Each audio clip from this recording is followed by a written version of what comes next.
ദൈവനാമത്തിന് മഹത്വമുണ്ടാവട്ടെ. മനോഹരമായ ഒരു പ്രഭാതത്തിൽ ദൈവത്തെ ആരാധിപ്പാനും മഹത്വപ്പെടുത്തുവാനും വലിയവനായ ദൈവം നമ്മുടെ ജീവിതത്തിൽ നൽകുന്ന അവസരത്തിനായിട്ട് ഞാൻ ദൈവത്തിന് സ്തോത്രം ചെയ്യുന്നു.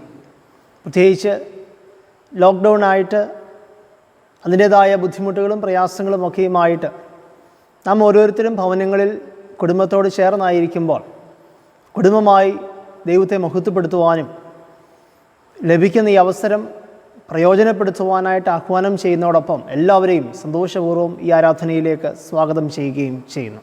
തലകളെ വണക്കാം, നമുക്ക് പ്രാർത്ഥിക്കാം. സ്നേഹവാനായ ഞങ്ങളുടെ ദൈവമേ, സ്വർഗീയ പിതാവേ, ഈ മനോഹരമായ ദിനത്തിൻ്റെ പ്രഭാത സമയത്തിനായിട്ട് ഞങ്ങൾ അങ്ങേക്ക് സ്തോത്രം ചെയ്യുന്നു. ഒരു രാത്രിയും കൂടെ ഞങ്ങളുടെ ജീവിതത്തിൽ അവിടെ നൽകി തന്നു. സുഖകരമായ വിശ്രമം ഞങ്ങൾക്ക് ഒരുക്കി നൽകിയത് ഓർത്ത് ഞങ്ങൾ അങ്ങേക്ക് സ്തോത്രം ചെയ്യുന്നു. പ്രത്യേകിച്ച് ലോക്ക്ഡൗൺ 2 മാസങ്ങൾ പിന്നിട്ട് ഞങ്ങൾ മുൻപോട്ട് ആശങ്കയോടെ ഓരോ നാളുകളും കർത്താവെ ഞങ്ങൾ നീങ്ങുമ്പോൾ ദൈവത്തിൻ്റെ വലിയ കൃപ ഈ 2 മാസക്കാലം ഞങ്ങളുടെ മേൽ വ്യാപരിച്ചതോർത്ത് ഞങ്ങൾ അങ്ങേക്ക് സ്തോത്രം ചെയ്യുന്നു. ദൈവമായ കർത്താവെ, ഈ ആശങ്കാജനകമായ ഭീതിജനകമായ ദിനങ്ങൾ വിട്ടൊഴിഞ്ഞ് സന്തോഷം നിറഞ്ഞ അനുഗ്രഹങ്ങൾ നിറഞ്ഞ ദിനങ്ങളെ ദൈവമേ ഞങ്ങളുടെ ജീവിതത്തിൽ നൽകി തരണമേ എന്ന് ഞങ്ങൾ അങ്ങയോട് പ്രാർത്ഥിക്കുന്നു.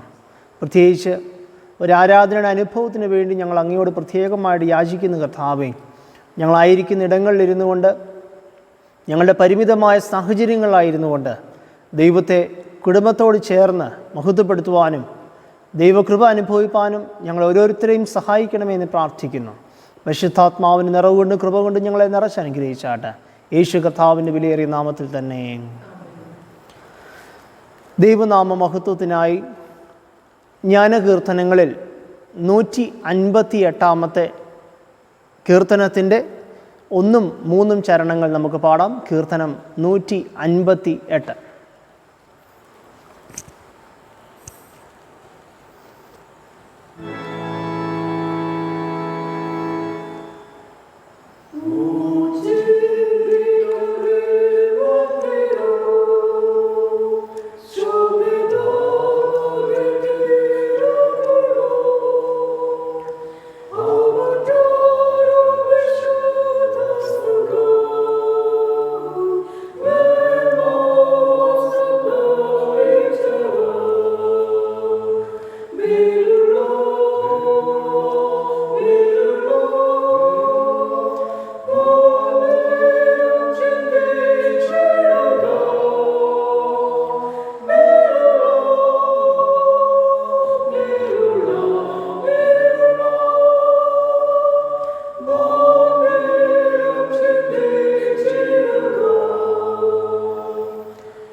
നമുക്ക് ദൈവത്തെ ആരാധിക്കാം.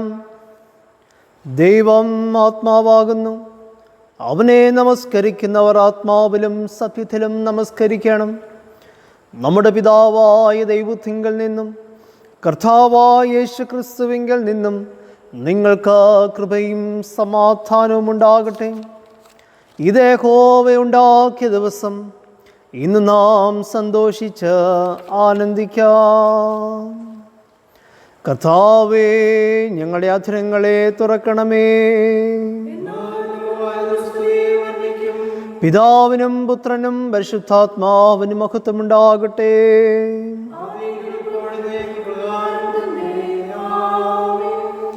തൃത്വത്തിന് സ്തുതി. സൈന്യങ്ങളുടെ ദൈവമായ കർത്താവ് പരിശുദ്ധൻ, പരിശുദ്ധൻ, പരിശുദ്ധൻ. ആകാശവും ഭൂമിയും നിന്റെ മഹത്വം കൊണ്ട് നിറഞ്ഞിരിക്കുന്നു. മഹോന്നതനായ കർത്താവേ, നിനക്ക് മഹത്വമുണ്ടാകട്ടെ.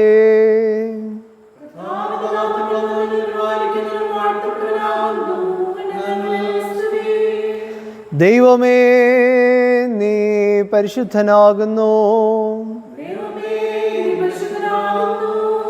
സർവശക്തനേ, നീ പരിശുദ്ധനാകുന്നു. മരണമില്ലാത്തവനേ, നീ പരിശുദ്ധനാകുന്നു. ഞങ്ങൾക്ക് വേണ്ടി ക്രൂശിക്കപ്പെട്ട ഞങ്ങളുടെ വീണ്ടെടുപ്പുകാരനായ കർത്താവേ, ഞങ്ങളോട് കരുണ ചെയ്യണമേ.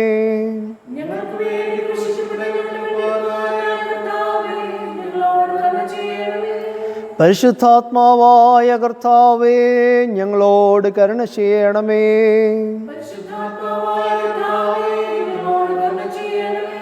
കർത്താവേ, ഞങ്ങളുടെ പ്രാർത്ഥനകളും സ്തോത്രങ്ങളും കൈക്കൊണ്ട് ഞങ്ങളോട് കരുണ ചെയ്യണമേ.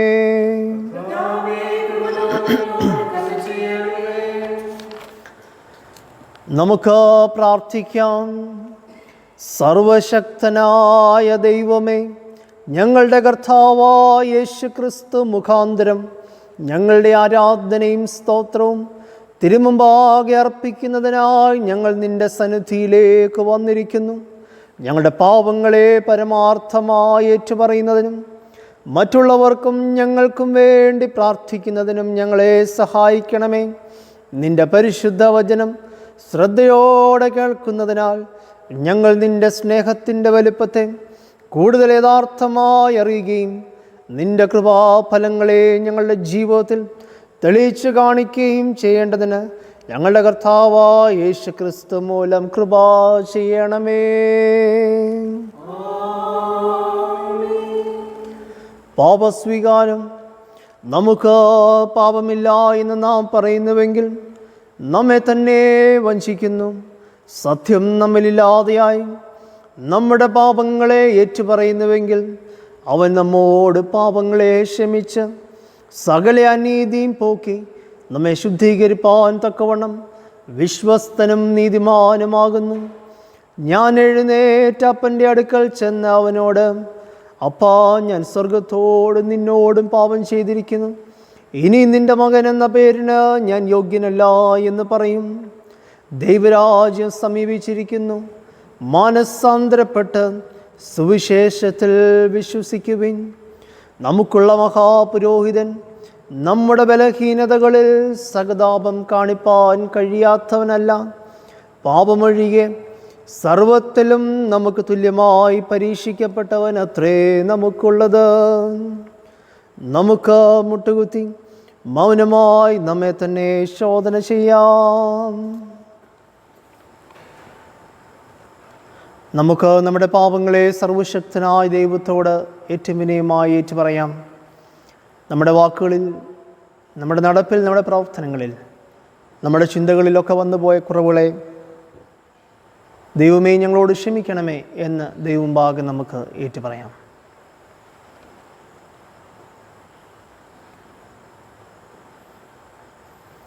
ഒന്നാമത്തെ അനുതാപ പ്രാർത്ഥന നമുക്ക് ചേർന്ന് ഏറ്റുചൊല്ലാം. സർവശക്തിയും മഹാകരുണയുമുള്ള പിതാവേ, ഞങ്ങൾ കാണാതെ പോയ ആളുകളെ പോലെ നിന്റെ വഴികൾ തെറ്റിച്ചിന്നിരിക്കുന്നു. ഞങ്ങളുടെ സ്വന്തം ഹൃദയങ്ങളെ, വിചാരങ്ങളെയും മോഹങ്ങളെയും ഞങ്ങളേറ്റവും അനുസരിച്ച് നടന്നിരിക്കുന്നു. ഞങ്ങളുടെ വിശുദ്ധ കൽപ്പനകളെ ലംഘിച്ചിരിക്കുന്നു. ഞങ്ങൾ ചെയ്യേണ്ട കാര്യങ്ങളെ ചെയ്യാതെ വിട്ട് ചെയ്യാത്ത കാര്യങ്ങളെ ചെയ്തിരിക്കുന്നു. ഞങ്ങളിൽ സൗഖ്യവുമില്ല. ഐശ്വര്യമാരായ കുറ്റക്കാരായ ഞങ്ങളോട് കരുണയുണ്ടാകണമേ. ദൈവമേ, ഞങ്ങളുടെ പിഴകളേറ്റു പറയുന്നവരോട് ക്ഷമിക്കണമേ. ഞങ്ങളുടെ കർത്താവായ യേശുക്രിസ്തു മൂലം നീ മനുഷ്യവർഗത്തോട് അറിയിച്ചിരിക്കുന്ന വാഗ്ദത്തപ്രകാരം അനുദപിക്കുന്നവരെ വീണ്ടും കൈക്കൊള്ളണമേ. മഹാകരുണയുള്ള പിതാവേ, നിർവശിത നാമത്തിനായിട്ട് ഞങ്ങളുമേ ദൈവഭക്തിയോടും നീതിയോടും സുബോധത്തോടും നടക്കേണ്ടതിന് ക്രിസ്തുവും തം കൃപ ചെയ്യണമേ.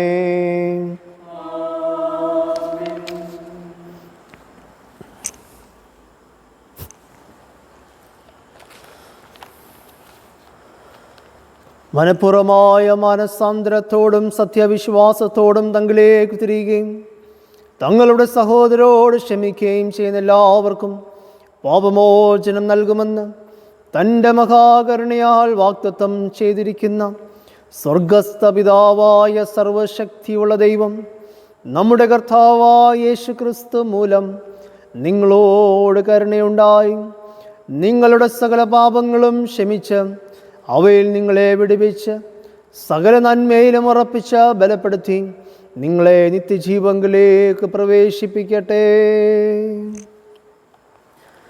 കർത്താവ് നിങ്ങളോടുകൂടെ ഇരിക്കട്ടെ. ഇന്ന് കാലത്തേക്ക് നിശ്ചയിച്ചിരിക്കുന്ന പ്രത്യേക സങ്കീർത്തനം നമുക്ക് വാക്യപ്രതിവാക്യമായിട്ട് വായിക്കാം. സങ്കീർത്തനം 42-ാം സങ്കീർത്തനം നമുക്ക് വാക്യപ്രതിവാക്യമായിട്ട് വായിക്കാം. മാൻ നീർത്തോടുകളിലേക്ക് ചെല്ലുവാൻ കാംക്ഷിക്കുന്നത് പോലെ ദൈവമേ, എൻ്റെ ആത്മാവ് നിന്നോട് ചേരുവാൻ കാംക്ഷിക്കുന്നു.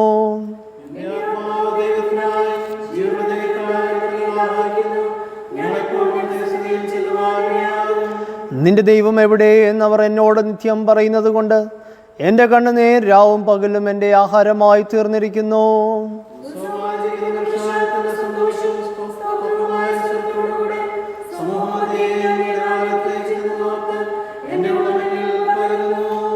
എൻ്റെ ആത്മാവേ, നീ വിഷാദിച്ചുള്ളിൽ ഞരങ്ങുന്നതെന്ത്? ദൈവത്തിൽ പ്രത്യാശ വയ്ക്കുക. അവൻ എൻ്റെ മുഖപ്രകാശക രക്ഷയും എൻ്റെ ദൈവമാകുന്നു എന്നിങ്ങനെ ഞാൻ ഇനിയും അവനെ സ്തുതിക്കും.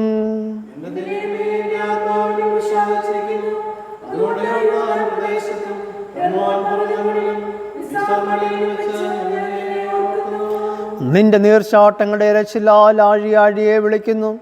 നിന്റെ ഓളങ്ങളും തിരമാലകളും എല്ലാം എൻ്റെ മീതെ കടന്നു പോകുന്നു.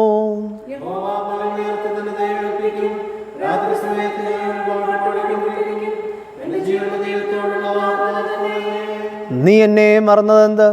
ശത്രുവിൻ്റെ ഉപദ്രവം ഹേതുവായി ഞാൻ ദുഃഖിച്ച് നടക്കേണ്ടി വന്നതുമെന്ത് എന്ന് ഞാൻ എൻ്റെ പാറയായ ദൈവത്തോട് പറയും.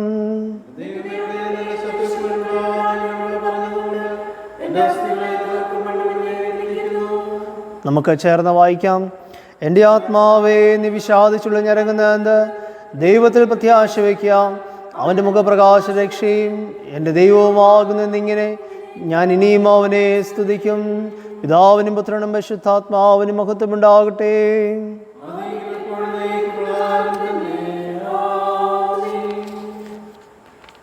സെക്കരിയാവിൻ്റെ പാട്ട് നമുക്ക് വാക്യപ്രതിവാക്യമായിട്ട് വായിക്കാം. സെക്കരിയാവിൻ്റെ പാട്ട്. ഇസ്രായേലിൻ്റെ ദൈവമായ കർത്താവ് അനുഗ്രഹിക്കപ്പെട്ടവൻ. അവൻ തൻ്റെ ജനത്തെ സന്ദർശിച്ച് ഉദ്ധാരണം ചെയ്യുകയും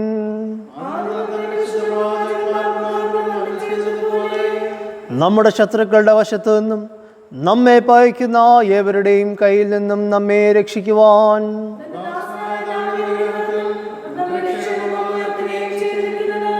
നമ്മുടെ പിതാക്കന്മാരോട് കരുണ പ്രവർത്തിക്കേണ്ടതിനും നാം ആയുഷ്കാലമൊക്കെയും ഭയം കൂടാതെ തിരുമുമ്പിൽ വിശുദ്ധിയിലും നീതിയിലും തന്നെ ആരാധിക്കുവാൻ നമുക്ക് കൃപ നൽകുമെന്ന്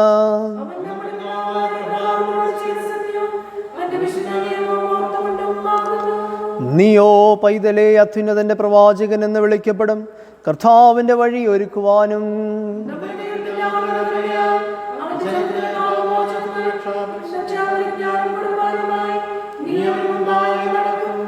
ഇരുളിലും മരണനിഴലിലും ഇരിക്കുന്നവർക്ക് പ്രകാശിച്ച് നമ്മുടെ കാലുകളെ സമാധാന മാർഗത്തിൽ നടത്തേണ്ടതിന്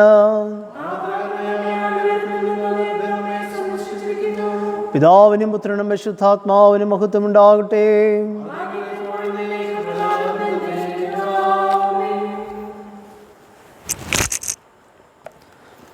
വിശുദ്ധ സുവിശേഷം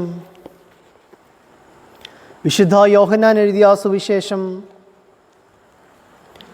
14-ാം അധ്യായം 15-ാം വാക്യം മുതൽ 21-ാം വാക്യം വരെയുള്ള ദൈവതിരുവചനങ്ങളെ കേൾപ്പിൻ.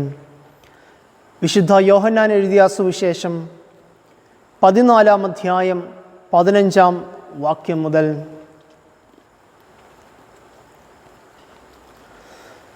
നിങ്ങൾ എന്നെ സ്നേഹിക്കുന്നുവെങ്കിൽ എൻ്റെ കൽപ്പനകളെ കാത്തുകൊള്ളും. എന്നാൽ ഞാൻ പിതാവിനോട് ചോദിക്കും, അവൻ സത്യത്തിൻ്റെ ആത്മാവ് എന്ന മറ്റൊരു കാര്യസ്ഥനെ എന്നേക്കും നിങ്ങളോട് കൂടെ ഇരിക്കേണ്ടതിന് നിങ്ങൾക്ക് തരും. ലോകം അവനെ കാണുകയോ അറിയുകയോ ചെയ്യായികയാൽ അതിന് അവനെ ലഭിപ്പാൻ കഴിയുകയില്ല. നിങ്ങളോ അവൻ നിങ്ങളോട് കൂടെ വസിക്കുകയും നിങ്ങളിൽ ഇരിക്കുകയും ചെയ്യുന്നത് കൊണ്ട് അവനെ അറിയുന്നു. ഞാൻ നിങ്ങളെ അനാഥരായി വിടുകയില്ല. ഞാൻ നിങ്ങളുടെ അടുക്കൽ വരും. കുറഞ്ഞു വന്നു കഴിഞ്ഞാൽ ലോകം എന്നെ കാണുകയില്ല, നിങ്ങളോ എന്നെ കാണും. ഞാൻ ജീവിക്കുന്നത് കൊണ്ട് നിങ്ങളും ജീവിക്കും. ഞാൻ എൻ്റെ പിതാവിലും നിങ്ങൾ എന്നിലും ഞാൻ നിങ്ങളിലുമെന്ന് നിങ്ങൾ അന്ന് അറിയും. എൻ്റെ കൽപ്പനകൾ ലഭിച്ച് പ്രമാണിക്കുന്നവൻ എന്നെ സ്നേഹിക്കുന്നവനാകുന്നു. എന്നെ സ്നേഹിക്കുന്നവനെ എൻ്റെ പിതാവ് സ്നേഹിക്കുന്നു. ഞാനും അവനെ സ്നേഹിച്ച് അവന് എന്നെ തന്നെ വെളിപ്പെടുത്തും. ഇത് നമ്മുടെ കർത്താവിൻ്റെ ജീവൻ നൽകുന്ന സുവിശേഷം.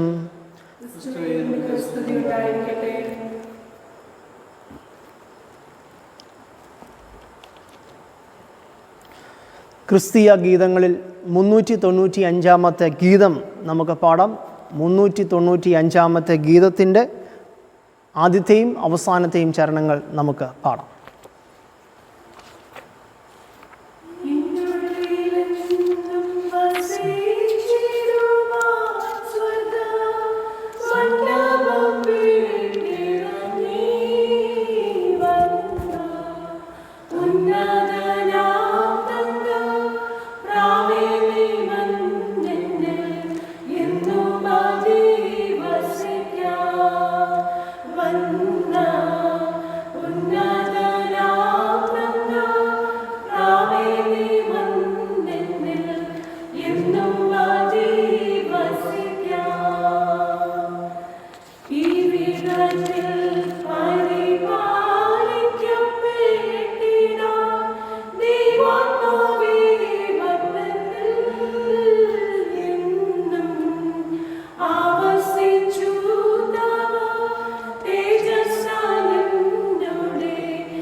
ദൈവവചന ശുശ്രൂഷയ്ക്കായിട്ട് നമുക്കൊരുങ്ങാം. പ്രാർത്ഥനയ്ക്കായിട്ട് നമുക്ക് കണ്ണുകളെ അടയ്ക്കാം. നമ്മുടെ ഹൃദയങ്ങളെ ദൈവസന്നിധിയിൽ നമുക്ക് പകരാം.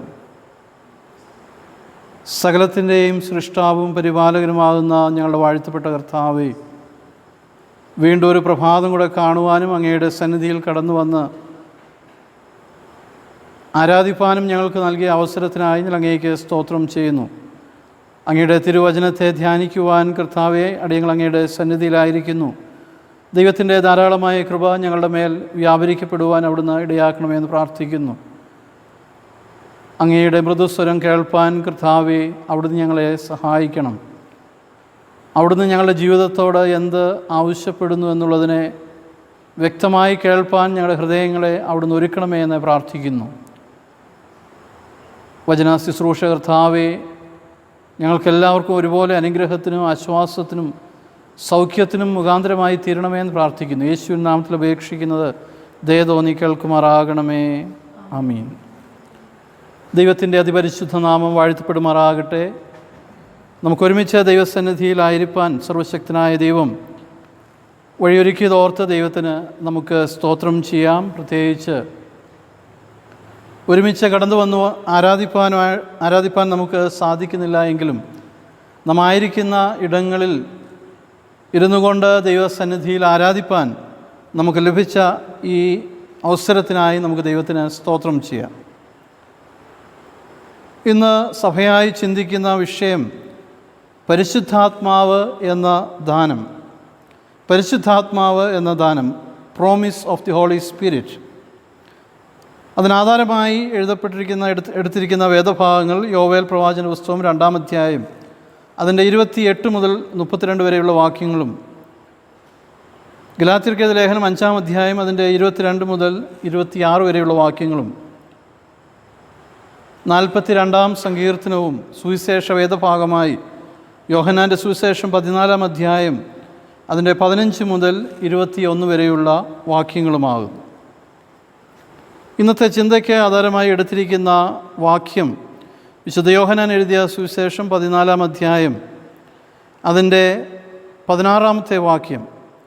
എന്നാൽ ഞാൻ പിതാവിനോട് ചോദിക്കും, അവൻ സത്യത്തിൻ്റെ ആത്മാവ് എന്ന മറ്റൊരു കാര്യസ്ഥനെ എന്നേക്കും നിങ്ങളോടുകൂടെ ഇരിക്കേണ്ടതിന് നിങ്ങൾക്ക് തരും. എന്നാൽ ഞാൻ പിതാവിനോട് ചോദിക്കും, അവൻ സത്യത്തിൻ്റെ ആത്മാവ് എന്ന മറ്റൊരു കാര്യസ്ഥനെ എന്നേക്കും നിങ്ങളോടുകൂടെ ഇരിക്കേണ്ടതിന് നിങ്ങൾക്ക് തരും. ക്രിസ്തുവിൻ്റെ മരണത്തിന് ശേഷമുള്ള കാര്യങ്ങളെക്കുറിച്ച് വളരെ മനോഹരമായിട്ട് രേഖപ്പെടുത്തിയിട്ടുള്ള ഒരു സുവിശേഷ ഭാഗമാണ് വിശുദ്ധ യോഹന്നാൻ്റെ സുവിശേഷം. പ്രത്യേകിച്ച് ഈ ആഴ്ചകളിലൊക്കെ, കഴിഞ്ഞ ആഴ്ചകളിലും തുടർന്നുള്ള ആഴ്ചകളിലൊക്കെ കർത്താവിൻ്റെ മരണവും മരണത്തിന് ശേഷമുള്ള കാര്യങ്ങളെക്കുറിച്ച് ഒക്കെ നമ്മൾ ധ്യാനിക്കുന്നതായിട്ടുള്ള ദിവസങ്ങളാകും. പ്രത്യേകിച്ച് യോഹന്നാൻ്റെ സുവിശേഷം 14-ാം അധ്യായം നമ്മൾ വായിക്കുമ്പോൾ കർത്താവ് തൻ്റെ മരണത്തെക്കുറിച്ച് തൻ്റെ ശിഷ്യന്മാരോട് പറയുകയും തൻ്റെ മരണത്തിന് ശേഷമുള്ള സംഭവങ്ങളെക്കുറിച്ചൊക്കെ വളരെ വ്യക്തമായിട്ട് തൻ്റെ ശിഷ്യന്മാരോട് പറയുന്നതായിട്ടുള്ള അനുഭവങ്ങളെയാണ് നമ്മൾ കാണുന്നത്. അങ്ങനെയുള്ള ഒരു വാക്യമാണ് 16-ാമത്തെ വാക്യം 14-ാം അധ്യായം അതിൻ്റെ 16-ാമത്തെ വാക്യത്തിൽ പറയുന്നത്. എന്നാൽ ഞാൻ പിതാവിനോട് ചോദിക്കും, അവൻ സത്യത്തിൻ്റെ ആത്മാവ് എന്ന് മറ്റൊരു കാര്യസ്ഥൻ എന്നേക്കും നിങ്ങളോടുകൂടെ ഇരിക്കേണ്ടതിന് നിങ്ങൾക്ക് തരും. അതുകൊണ്ട് കർത്താവ് തൻ്റെ മരണത്തിന് മുമ്പായി തൻ്റെ ശിഷ്യന്മാരോട് ഈ കാര്യങ്ങളെ വ്യക്തമായി പറയുകയും പഠിപ്പിക്കുകയും ചെയ്യുന്ന അനുഭവങ്ങളാണ്. വളരെ മനോഹരമായിട്ട് എഴുതപ്പെട്ട ഒരു സെൻറ്റൻസ് ഉണ്ട്. അത് വളരെ ഹൃദയസ്പർശിയായിട്ടുള്ള ഒരു സെൻറ്റൻസായിട്ട് എനിക്ക് അനുഭവപ്പെട്ടു. അതിങ്ങനെയാണ് എഴുതിയിരിക്കുന്നത്. Christ went up, Holy Spirit came down, church went out. Christ went up, Holy Spirit came down and church went out. വളരെ അർത്ഥവത്തായി, പ്രത്യേകിച്ച് ഈ ആഴ്ചകളിലെ നമ്മുടെ ചിന്തകളൊക്കെ നമ്മൾ വളരെ കൃത്യമായിട്ട് പഠിക്കുകയും മനസ്സിലാക്കുകയും ചെയ്യുമ്പോൾ ഈ സംഭവങ്ങൾ വളരെ വ്യക്തമായിട്ട് അവിടെ എഴുതിയിട്ടുണ്ട്. കർത്താവ് നമ്മുടെയൊക്കെ പാവങ്ങൾക്ക് വേണ്ടി കാൽവരി ക്രൂശിൽ മരിച്ച് ഉയർത്തപ്പെട്ട് സ്വർഗാരോഹണം ചെയ്തതായിട്ടുള്ള അനുഭവങ്ങളെക്കുറിച്ചാണ് ഈ കഴിഞ്ഞ ആഴ്ചകളിലൊക്കെ നമ്മൾ ചിന്തിക്കേണ്ടിയിരുന്ന വിഷയം. അവിടെ തന്നെ പറയുകയാണ്, Christ went up and Holy Spirit came down. പരിശുദ്ധാത്മാവ് എന്നൊരു കാര്യസ്ഥനെ നമ്മുടെ ഇടയിലേക്ക് അയക്കുന്നതിനെക്കുറിച്ച് ഒരു മുമ്പേ കർത്താവ് തൻ്റെ മരണത്തിന് മുമ്പായി തൻ്റെ ശിഷ്യന്മാരോട് പറഞ്ഞിരുന്നു. അതുകൊണ്ട് Christ went up and Holy Spirit came down and church went out. ഇന്ന് സഭയ്ക്കുള്ള ദൗത്യം എന്ന് പറയുന്നത് ഈ പരിശുദ്ധാത്മാവിനെ പ്രാപിച്ചുകൊണ്ട് ഈ ലോകത്തിലേക്ക് ഇറങ്ങിത്തിരിച്ച് കർത്താവിൻ്റെ സാക്ഷികളായി ജീവിക്കുക എന്നുള്ളതാണ് സഭയുടെ ഉദ്ദേശം. അതുകൊണ്ടാണ് ചർച്ച് വെൻറ്റ് ഔട്ട് എന്ന് പറയുന്നത്. ഈ ലോകത്തിലേക്ക് ഇറങ്ങിത്തിരിക്കുവാനായിട്ടുള്ള ഒരു ദൗത്യം സഭയ്ക്ക് ഉണ്ട്. സഭയെന്ന് പറയുമ്പോൾ ഞാനും നിങ്ങളും ഒക്കെ സഭയാണ്, സഭയുടെ ഭാഗമാണ് എന്നുള്ളത് മറക്കുവാനായിട്ട് പാടില്ല. അതുകൊണ്ട് ഈ 15-ാം അധ്യായം നമ്മൾ പഠിക്കുമ്പോൾ വളരെ വ്യക്തമായി കർത്താവ് തൻ്റെ ശിഷ്യന്മാരുടെ ഈ കാര്യങ്ങളെയൊക്കെ പറയുകയും പഠിപ്പിക്കുകയൊക്കെ ചെയ്യുന്നതായിട്ട് കാണുന്നുണ്ട്. അവിടെ വളരെ അർത്ഥവത്തായിട്ടുള്ള മറ്റൊരു കാര്യം കൂടെ കർത്താവ് പറയുന്നുണ്ട്. ഒരു പക്ഷേ തൻ്റെ ശിഷ്യന്മാരെ ഇത്രയധികം സ്നേഹിച്ച ഒരു ഗുരുവിനെ നമുക്ക് വേറെ എങ്ങും കാണുവാനായിട്ട് കഴിയുകയില്ല. യോഹന്നാൻ്റെ സുവിശേഷം 15-ാം അധ്യായം അതിൻ്റെ 18-ാമത്തെ വാക്യത്തിൽ ഇങ്ങനെ പറയുന്നു, ഞാൻ നിങ്ങളെ അനാഥരായി വിടുകയില്ല, ഞാൻ നിങ്ങളുടെ അടുക്കൽ വരും. ഞാൻ നിങ്ങളെ അനാഥരായി വിടുകയില്ല, ഞാൻ നിങ്ങളുടെ അടുക്കൽ വരും. തൻ്റെ ശിഷ്യന്മാരെ ഇത്രയധികം സ്നേഹിച്ച ഒരു ഗുരുവിനെ നമുക്ക് വേറെ എങ്ങും കാണുവാനായിട്ട് സാധിക്കില്ല. അതുകൊണ്ട് കർത്താവ് ഇവിടെ പറയുകയാണ്, ഞാൻ പോയി കഴിഞ്ഞാൽ മറ്റൊരു കാര്യസ്ഥനെ നിങ്ങളുടെ അടുക്കൽ അയക്കും. അതുകൊണ്ട് ആ കാര്യസ്ഥൻ നിങ്ങളുടെ അടുക്കൽ കടന്നു വരുമ്പോൾ അതിൻ്റെ അനുഭവത്തെക്കുറിച്ച് പറഞ്ഞിരിക്കുന്ന സത്യത്തിൻ്റെ ആത്മാവ് എന്ന മറ്റൊരു കാര്യസ്ഥനെ എന്നേക്കും നിങ്ങളോട് കൂടെ ഇരിക്കേണ്ടതിന് നിങ്ങൾക്ക് തരും. എന്നേക്കും നിങ്ങളോട് കൂടെ ഇരിക്കേണ്ടതിന് നിങ്ങൾക്ക് തരും. അതിൻ്റെ 18-ാം വാക്യത്തിൽ വരുമ്പോഴാണ് ഞാൻ നിങ്ങളെ അനാഥരായി വിടുകയില്ല എന്ന് കർത്താവ് ഇവിടെ പറയുന്നത്. അതുകൊണ്ട് പ്രിയമുള്ളവരെ, ഇന്ന് നമ്മൾ ഈ ചിന്തകളിലേക്ക് കടന്നു പോകുമ്പോൾ നമ്മൾ വായിച്ച് കേട്ട ഇന്ന് വായിക്കേണ്ടിയിരുന്ന യോവേൽ പ്രവാചന പുസ്തകം 2-ാം അധ്യായം അതിൻ്റെ 28 മുതൽ 32 വരെയുള്ള വാക്യങ്ങളും 42-ാം സങ്കീർത്തനവും ഗലാത്യർക്ക് എഴുതിയ ലേഖനം 5-ാം അധ്യായം അതിൻ്റെ 22 മുതൽ 26 വരെയുള്ള വാക്യങ്ങളും സുവിശേഷ വേദഭാഗമായി വായിച്ച യോഹന്നാൻ്റെ സുവിശേഷം 14-ാം അധ്യായം അതിൻ്റെ തുടർന്നുള്ള വാക്യങ്ങൾ 16 മുതൽ താഴോട്ട് വായിക്കുന്നതായിട്ടുള്ള വാക്യങ്ങളെല്ലാം ഓർമ്മിപ്പിക്കുന്നത് ഈ പരിശുദ്ധാത്മാവ് എന്ന ദാനത്തെക്കുറിച്ച് ആകുന്നു. Promise of Holy Spirit. ദൈവത്തിൻ്റെ ആത്മാവ് മനുഷ്യരുടെ മേൽ, സഭയുടെ മേൽ കടന്നു വരുമ്പോൾ ഉണ്ടാകുന്ന മാറ്റങ്ങളെക്കുറിച്ച്, അല്ലെങ്കിൽ ദൈവത്തിൻ്റെ ആത്മാവിൻ്റെ പ്രവർത്തനത്തെക്കുറിച്ചാണ് ഇവിടെ രേഖപ്പെടുത്തിയിരിക്കുന്നത്. യോവേൽ പ്രവാചകൻ്റെ പുസ്തകം 2-ാം അധ്യായം അതിൻ്റെ 28 മുതൽ 32 വരെയുള്ള വാക്യങ്ങളെ നമ്മൾ വായിക്കുമ്പോൾ ദൈവത്തിൻ്റെ ആത്മാവ് പകരപ്പെടുന്നതിലൂടെ സംഭവിക്കുന്നതായിട്ടുള്ള ചില കാര്യങ്ങളെക്കുറിച്ച് അവിടെ രേഖപ്പെടുത്തിയിട്ടുണ്ട്. നമ്മളൊരു പക്ഷേ യോവേൽ പ്രവാചകൻ്റെ പുസ്തകം 2-ാം അധ്യായം 1-ാം അധ്യായം 1ഉം 2ഉം അധ്യായങ്ങളൊക്കെ വായിക്കുമ്പോൾ ഒരുപക്ഷെ വളരെ ഭയാനകമായിട്ടുള്ള ഒരു സാഹചര്യത്തെക്കുറിച്ചാണ് അവിടെ നമുക്ക് കാണുവാൻ കഴിയുന്നത്. വളരെ ഭയാനകമായിട്ടുള്ള ഒരു സാഹചര്യം. ഒരുപക്ഷെ ഇന്ന് നമ്മൾ നേരിടുന്നതായിട്ടുള്ള പ്രശ്നത്തോളം, അല്ലെങ്കിൽ പ്രശ്നങ്ങളെപ്പോലൊക്കെ തന്നെ വലിയ പ്രതിസന്ധിയുടെ അനുഭവത്തെ അവിടെ രേഖപ്പെടുത്തിയിട്ടുണ്ട്. 1-ാം അധ്യായത്തിൻ്റെ ആദ്യ ഭാഗങ്ങളിൽ ഇങ്ങനെ പറയുന്നു: ഇത് നിങ്ങളുടെ മക്കളോടും നിങ്ങളുടെ മക്കൾ തങ്ങളുടെ മക്കളോടും അവരുടെ മക്കൾ വരുവാനുള്ള തലമുറയോടും വിവരിച്ച് പറയണം. തുള്ളൻ ശേഷിപ്പിച്ചതിനെ വെട്ടുക്കിളി തിന്നു, വെട്ടുക്കിളി ശേഷിപ്പിച്ചതിനെ വിട്ടിൽ തിന്നു, വിട്ടിൽ ശേഷിപ്പിച്ചതിനെ പച്ചപ്പുഴു തിന്നു. മദ്യപന്മാരെ ഉണർന്ന് കരവീൻ, വീഞ്ഞു കുടിക്കുന്ന ഏവരുമായുള്ളവരെ പുതുവീഞ്ഞ് നിങ്ങളുടെ വായിക്ക് അറ്റുപോയിരിക്കാൽ മുറയിടുവീൻ. ശക്തിയുള്ളതും സംഖ്യയില്ലാത്തതുമായൊരു ജാതി എൻ്റെ ദേശത്തിന് നേരെ വന്നിരിക്കുന്നു. അതിൻ്റെ പല്ല് സിംഹത്തിൻ്റെ പല്ല്, സിംഹിയുടെ അണപ്പല്ല് അതിനുണ്ട്. അപ്പോൾ താഴോട്ട് നമ്മൾ വായിക്കുന്നതായിട്ടുള്ള അനുഭവങ്ങളിൽ വളരെ ഭയാനകമായിട്ടുള്ള ഒരു സാഹചര്യം ഈ ജനം നേരിടുന്നതായിട്ട് നമ്മൾ കാണുന്നുണ്ട്. അതുകൊണ്ട് യോവേൽ പ്രവാചകനിലൂടെ ദൈവം അവരോട് പറയുകയാണ്, ദൈവത്തിൻ്റെ ആത്മാവ് നിങ്ങളുടെ മേൽ പകരപ്പെടുമ്പോൾ, അല്ലെങ്കിൽ ദൈവത്തിൻ്റെ ആത്മാവിൻ്റെ അനുഭവം നിങ്ങളുടെ ജീവിതത്തിൽ ഉണ്ടാകുമ്പോൾ അത് നിങ്ങളെ ഒരു പുനഃസ്ഥാപനത്തിലേക്ക് നയിക്കും എന്നുള്ളത് ഇവിടെ രേഖപ്പെടുത്തി. It's an act of restoration എന്നാണ് പറഞ്ഞിരിക്കുന്നത്. Act of restoration. ദൈവത്തിൻ്റെ ആത്മാവ് നിങ്ങളുടെ ജീവിതത്തിൽ, അല്ലെങ്കിൽ നിങ്ങളുടെ മേൽ പകരപ്പെടുന്നതിലൂടെ നഷ്ടപ്പെട്ടു പോയതിനെയൊക്കെ വീണ്ടെടുക്കുവാൻ കഴിയുന്ന ഒരു അനുഭവത്തിലേക്ക് നിങ്ങൾ കടന്നു വരും എന്നുള്ളത് അവിടെ രേഖപ്പെടുത്തിയിരിക്കുകയാണ്. അവിടെ ഒരു വലിയ മാറ്റത്തിൻ്റെ അനുഭവം ഉണ്ടാകുമെന്നുള്ളത് കൃത്യമായിട്ട് അവിടെ രേഖപ്പെടുത്തിയിട്ടുണ്ട്. 2-ാം അധ്യായത്തിൻ്റെ അവസാനത്തെ വാക്യങ്ങളിൽ ഇങ്ങനെ പറയുന്നു, 28-ാം വാക്യത്തിൽ: അതിൻ്റെ ശേഷമോ ഞാൻ സകല ജഡത്തിന്മേലും എൻ്റെ ആത്മാവിനെ പകരും. നിങ്ങളുടെ പുത്രന്മാരും പുത്രിമാരും പ്രവചിക്കും, നിങ്ങളുടെ വൃദ്ധന്മാർ സ്വപ്നങ്ങളെ കാണും, നിങ്ങളുടെ യൗവനക്കാർ ദർശനങ്ങളെ ദർശിക്കും.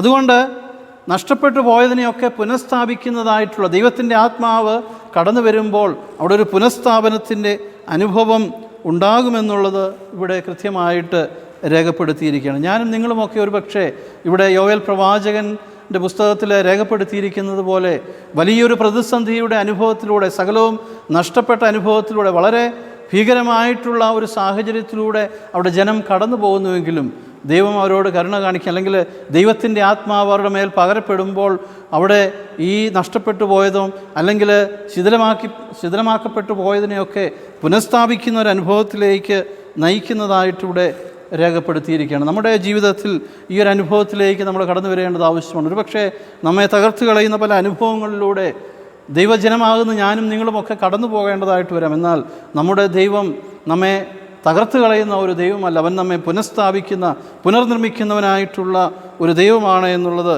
അല്ലെങ്കിൽ ആ ദൈവത്തിൻ്റെ ആത്മാവാണ് നമ്മുടെ മേൽ പരിവർത്തിക്കപ്പെടേണ്ടത് എന്നുള്ളത് ഇവിടെ രേഖപ്പെടുത്തിയിരിക്കുക. രണ്ടാമത് നമ്മൾ വായിച്ചു കേട്ട സുവിശേഷ വേദഭാഗം യോഹന്നാൻ്റെ സുവിശേഷം 14-ാം അധ്യായം അതിൻ്റെ 15 മുതൽ 21 വരെയുള്ള വാക്യങ്ങളിൽ ഈ ദൈവത്തിൻ്റെ ആത്മാവ് നിങ്ങളുടെ മേൽ പകരപ്പെടുമ്പോൾ, അല്ലെങ്കിൽ ആ ദൈവത്തിൻ്റെ ആത്മാവിൻ്റെ അനുഭവം എന്താണെന്ന് അവിടെ കൃത്യമായിട്ട് രേഖപ്പെടുത്തിയിട്ടുണ്ട്. അവൻ എപ്പോഴും നിങ്ങളോടുകൂടെ ഇരിക്കേണ്ടതിന് തൻ്റെ ആത്മാവിനെ നിങ്ങളുടെ മേൽ പകരും എന്നാണ് അവിടെ രേഖപ്പെടുത്തിയിരിക്കുന്നത്. കൂടെ ഇരുന്ന് വഴി നടത്തുന്ന ദൈവത്തിൻ്റെ ആത്മാവ്, കൂടെ ഇരുന്ന് വഴി നടത്തുന്ന ദൈവത്തിൻ്റെ ആത്മാവ് ഒരു വളരെ സ്ട്രോങ് ഫീലിംഗ് ആണത്.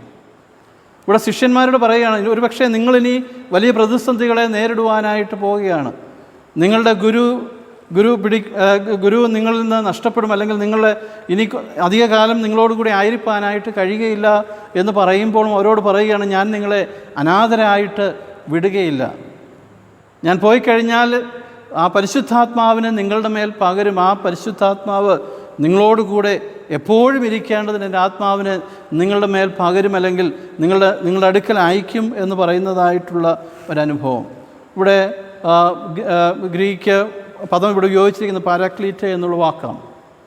അഡ്വക്കേറ്റ് അല്ലെങ്കിൽ കാര്യസ്ഥൻ, ഒരു വളരെ ഇംഗ്ലീഷിൽ വളരെ ശക്തമായിട്ടുള്ളൊരു വേർഡ് അതിന് കൊടുക്കുകയാണ്. കമ്പാനിയൻ എലോങ് സൈഡ് എന്നാണ് പറഞ്ഞത്. കമ്പാനിയൻ എലോങ് സൈഡ്, എപ്പോഴും കൂടെ ഇരിക്കുന്നതായിട്ടുള്ള ഒരു സാഹചര്യം. ജീവിതത്തിൻ്റെ ഏത് അനുഭവങ്ങളുടെ നടുവിലും നമ്മോട് കൂടെ ഇരുന്ന് നമ്മെ നടത്തുന്നതായിട്ടുള്ള ദൈവത്തിൻ്റെ ആത്മാവിൻ്റെ സാന്നിധ്യം, അതാണ് നമ്മെ ഈ നാളുകളിൽ നയിക്കുന്നത് എന്നുള്ളത് നാം മറക്കുവാനായിട്ടിടയാകരുത്. അതാണ് സഭയെ ഈ നാളുകളിൽ നയിക്കുന്നത് എന്നുള്ളത് നാം ഒരിക്കലും മറക്കുവാനായിട്ട് ഇടയാകും. അതുകൊണ്ട് ഇവിടെ രണ്ടാമത് നമ്മൾ കാണുന്നത് എപ്പോഴും കൂടെ ഇരിക്കുന്നതായിട്ടുള്ള ദൈവത്തിൻ്റെ ആത്മാവിൻ്റെ നടത്തിപ്പിൻ്റെ അനുഭവത്തെക്കുറിച്ച് ഇവിടെ രേഖപ്പെടുത്തിയിരിക്കുകയാണ്. മൂന്നാമത്തെ നമ്മൾ ചിന്തിക്കുന്നതായിട്ടുള്ള അനുഭവങ്ങളിൽ ഗലാത്യർക്കെഴുതിയ ലേഖനം 5-ാം അധ്യായം അതിൻ്റെ 22 മുതൽ 26 വരെയുള്ള വാക്യങ്ങളിൽ ആത്മാവിൻ്റെ അനുഭവങ്ങളെക്കുറിച്ച് രേഖപ്പെടുത്തിയിട്ടുണ്ട്.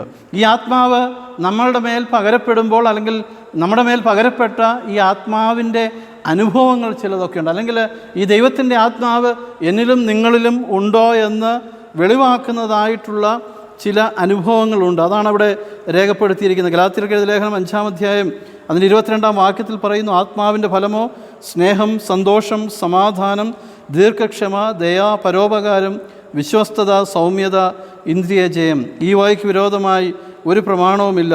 ക്രിസ്തുവിനുള്ളവർ ജഡത്തെ അതിൻ്റെ രാഗമോഹങ്ങളോടുകൂടെ ക്രൂശിച്ചിരിക്കുന്നു. ആത്മാവിൻ്റെ ഫലമോ സ്നേഹം, സന്തോഷം, സമാധാനം, ദീർഘക്ഷമ, ഇങ്ങനൊരു വലിയ ലിസ്റ്റ് കൊടുത്തിട്ടുണ്ട്. അപ്പോൾ എന്നിലും നിങ്ങളിലും ഈ ദൈവത്തിൻ്റെ ആത്മാവ് പരിവർത്തിക്കുന്നുണ്ടോ, ഈ ദൈവത്തിൻ്റെ ആത്മാവ് പ്രവർത്തിക്കുന്നുണ്ടോ എന്ന് എങ്ങനെ തിരിച്ചറിയാം എന്ന് ചോദിച്ചാൽ, ഈ ആത്മാവിൻ്റെ ഫലങ്ങൾ നമ്മുടെ ജീവിതത്തിൽ വെളിവാക്കപ്പെടുന്നുണ്ടെങ്കിൽ അതിൻ്റെ അർത്ഥം ഈ ദൈവത്തിൻ്റെ ആത്മാവ് എൻ്റെയും നിങ്ങളുടെയും ജീവിതത്തിൽ പരിവർത്തിക്കുന്നു, പ്രവർത്തിക്കുന്നു, ഈ ദൈവത്തിൻ്റെ ആത്മാവ് നമ്മളിൽ വസിക്കുന്നു എന്നുള്ളതാണ്. അതുകൊണ്ട് നമ്മൾ തുടർന്നും ഈ സ്നേഹമില്ലായ്മയും സന്തോഷമില്ലാത്ത അനുഭവങ്ങളിലും സമാധാനം നൽകാത്തവരായും ദീർഘക്ഷമയുടെ അനുഭവമില്ലാത്തവരായും തുടർന്നും മറ്റുള്ളവരോട് ദയ കാണിക്കാതെയും പരോപകാരികളായിത്തീരാതെയും ഒക്കെ ദൈവത്തിന് എതിരായി ജീവിക്കുന്നുവെങ്കിൽ അതിൻ്റെ അർത്ഥമെന്ന് പറയുന്നത് ദൈവത്തിൻ്റെ ആത്മാവ് എന്നിലും നിങ്ങളിലും ഇല്ല എന്നുള്ളതാണ്. അതുകൊണ്ട് ഈ ദൈവത്തിൻ്റെ ആത്മാവിൻ്റെ ഫലങ്ങളെ പുറപ്പെടുവിക്കണമെങ്കിൽ ഈ ദൈവത്തിൻ്റെ ആത്മാവ് നമ്മുടെ ഉള്ളിൽ വസിക്കേണ്ടത് ആവശ്യമാണ്. അതുകൊണ്ട് നമ്മളോട് തന്നെ ചോദിക്കുവാനായിട്ട് കഴിയണം. ഒരു ചോദ്യം നമ്മളോട് ചോദിക്കണം, വാട്ട് അബൌട്ട് യു? ഈ ആത്മാവിൻ്റെ അനുഭവങ്ങൾ നമ്മിൽ ഇല്ല എങ്കിൽ നമ്മളോട് തന്നെ ചോദിക്കേണ്ടുന്ന ഒരു കാര്യം എന്താണ്? What about you? നിൻ്റെ ജീവിതത്തോട് തന്നെ നീ ചോദിക്കണം, നിനക്കെന്താണ് സംഭവിച്ചത്? അല്ലെങ്കിൽ ഈ ആത്മാവിൻ്റെ ഫലങ്ങൾ നിൻ്റെ ജീവിതത്തിൽ ഇല്ലാത്തതിൻ്റെ കാരണങ്ങൾ എന്താണ് എന്ന് നമ്മളോട് തന്നെ ചോദിക്കുവാനായിട്ട് കഴിയണം. ഈ ആത്മാവ് നമ്മുടെ ഉള്ളിൽ കടന്നു വരുമ്പോൾ അതിൻ്റെ അനുഭവങ്ങളെക്കുറിച്ച് വേദ പുസ്തകത്തിൽ പല ഇടങ്ങളിൽ പറയുന്നുണ്ട്. അത് പാപത്തെക്കുറിച്ചും നീതിയെക്കുറിച്ചും ന്യായവിധിയെക്കുറിച്ചൊക്കെ നമുക്ക് ബോധം വരുത്തുന്നതായിട്ടുള്ള ആത്മാവാണ് ദൈവത്തിൻ്റെ ആത്മാവ് എന്ന് പറയുന്നത്. ഒരു പക്ഷേ നമ്മൾ ഇതിനെക്കുറിച്ച് പല ചർച്ചകൾ, അല്ലെങ്കിൽ പരിശുദ്ധാത്മാവിൻ്റെ അനുഭവങ്ങളെക്കുറിച്ചുള്ള പല ചർച്ചകളൊക്കെ ഈ കാലഘട്ടങ്ങളിൽ നടക്കുന്നുണ്ട്. എന്നാൽ വ്യക്തമായി നമ്മൾ മനസ്സിലാക്കുന്നത് പാപത്തെക്കുറിച്ചും നീതിയെക്കുറിച്ചും ന്യായവിധിയെക്കുറിച്ചും ബോധം വരുത്തുന്നതായിട്ടുള്ള ദൈവത്തിൻ്റെ ആത്മാവാണ്. ആ ആത്മാവ് നമ്മുടെ ഉള്ളിൽ വസിക്കുന്നാൽ ഇല്ല എങ്കിൽ ഒരിക്കലും നമുക്ക് ഈ ആത്മാവിൻ്റെ ഫലങ്ങളെ പുറപ്പെടുവിക്കുവാനായിട്ട് കഴിയുകയില്ല എന്നുള്ളത് നമ്മൾ മനസ്സിലാക്കേണ്ടത് ആവശ്യമാണ്. അവസാനമായിട്ട് 42-ാം സങ്കീർത്തനത്തിലേക്ക് നമ്മൾ കടന്നു വരുമ്പോൾ ആ സങ്കീർത്തനം ആരംഭിക്കുന്നത് മാൻ നീർത്തോടുകളിലേക്ക് ചെല്ലുവാൻ കാംക്ഷിക്കുന്നത് പോലെ എൻ്റെ ആത്മാവെ നിന്നോട് ചേരുവാനായിട്ട് ഞാൻ കാംക്ഷിക്കും. ദൈവത്തോട് ചേരുവാൻ വേണ്ടിയിട്ടാണ് നമ്മുടെയൊക്കെ ഈ ലോകത്തിലെ യാത്ര എന്ന് പറയുന്നത്. നമ്മുടെ യാത്രയുടെ കാരണം എന്ന് പറയുന്നത് ഇത് തന്നെയാണ്. ഈ മാൻ നീർത്തോടുകളിലേക്ക് ചെല്ലുവാൻ കാംക്ഷിക്കുന്നത് പോലെ നമ്മുടെ ആത്മാവ് ദൈവത്തോട് ചേരുവാനായിട്ട് കാംക്ഷിക്കുന്നതായിട്ടുള്ള ഒരനുഭവം, അത് നമ്മുടെ ജീവിതത്തിൽ ഈ നാളുകളിൽ ഉണ്ടാകേണ്ടത് ആവശ്യമാണ്. 51-ാം സങ്കീർത്തനത്തിൻ്റെ 11-ാം വാക്യത്തിൽ പറയുന്നു, നിൻ്റെ പരിശുദ്ധാത്മാവിനെ എന്നിൽ നിന്ന് എടുക്കുകയും വരുന്നത്. ദാവീദ് അവിടെ ദൈവസന്നിധിയിൽ നിലവിളിക്കുകയാണ്, നിൻ്റെ ആത്മാവിനെ എന്നിൽ നിന്ന് എടുക്കുകയും അരുത്. ദാവീദ് വളരെ വ്യക്തമായിട്ട് മനസ്സിലാക്കുകയാണ് തൻ്റെ ജീവിതത്തിൽ തനിക്ക് കുറ്റങ്ങൾ, കുറവുകൾ സംഭവിച്ചു പോയിട്ടുണ്ട്. താൻ പാപത്തിൻ്റെ അനുഭവത്തിൽ വീണു പോയിട്ടുണ്ട്. കർത്താവേ, എനിക്ക് ഇനി മുന്നോട്ട് ജീവിക്കണമെങ്കിൽ നിൻ്റെ ആത്മാവിൻ്റെ നടത്തിപ്പ് എൻ്റെ ജീവിതത്തിൽ എപ്പോഴും ആവശ്യമാണ്. അതുകൊണ്ട് നിൻ്റെ ആത്മാവിനെ എന്നിൽ നിന്ന് എടുക്കരുതേ എന്ന് ദൈവസന്നിധിയിൽ പ്രാർത്ഥിക്കുന്നതായിട്ടുള്ള ഒരനുഭവം. ദാവീദോട് പ്രാർത്ഥിക്കാം, I need your guidance in my life. എൻ്റെ ജീവിതത്തിൽ നിൻ്റെ നടത്തിപ്പ് എനിക്ക് ആവശ്യമാണ്. അതുകൊണ്ട് പ്രിയമുള്ളവരെ, ദൈവം വാഗ്ദത്തം ചെയ്തതായിട്ടുള്ള ഈ ആത്മാവിൻ്റെ അനുഭവങ്ങളെക്കുറിച്ച് നമ്മൾ ആഴമായി ചിന്തിക്കേണ്ടത് ആവശ്യമാണ്. യോവേൽ പ്രവാചകൻ്റെ പുസ്തകത്തിൽ രേഖപ്പെടുത്തിയിരിക്കുന്നത് പോലെ ദൈവത്തിൻ്റെ ആത്മാവ് അത് പുനഃസ്ഥാപിക്കുന്നതായിട്ടുള്ള, അല്ലെങ്കിൽ ഒരു പുനർനിർമ്മിക്കുന്നതായിട്ടുള്ള അനുഭവമുള്ള ആത്മാവാകുന്നുവെന്ന് ചിന്തിപ്പാനായിട്ട് നമുക്ക് കഴിയണം. എന്തെല്ലാം പ്രതിസന്ധികളും പ്രതികൂലങ്ങളുമായിക്കൊള്ളട്ടെ, എത്രത്തോളം താളടിയായി പോകുന്ന അനുഭവങ്ങളായിക്കൊള്ളട്ടെ, ഈ ദൈവത്തിന് നമ്മെ പുനഃസ്ഥാപിക്കാൻ, ദൈവത്തിൻ്റെ ആത്മാവിന് നമ്മെ ബലപ്പെടുത്തുവാൻ, മുന്നോട്ട് നയിപ്പാനായിട്ട് ദൈവത്തിന് കഴിയുമെന്നുള്ളതിന് സംശയമില്ല. 2, ഈ ദൈവത്തിൻ്റെ ആത്മാവ് എപ്പോഴും നമ്മോട് കൂടെയിരിക്കുന്നതായിട്ടുള്ള അനുഭവമാണ്.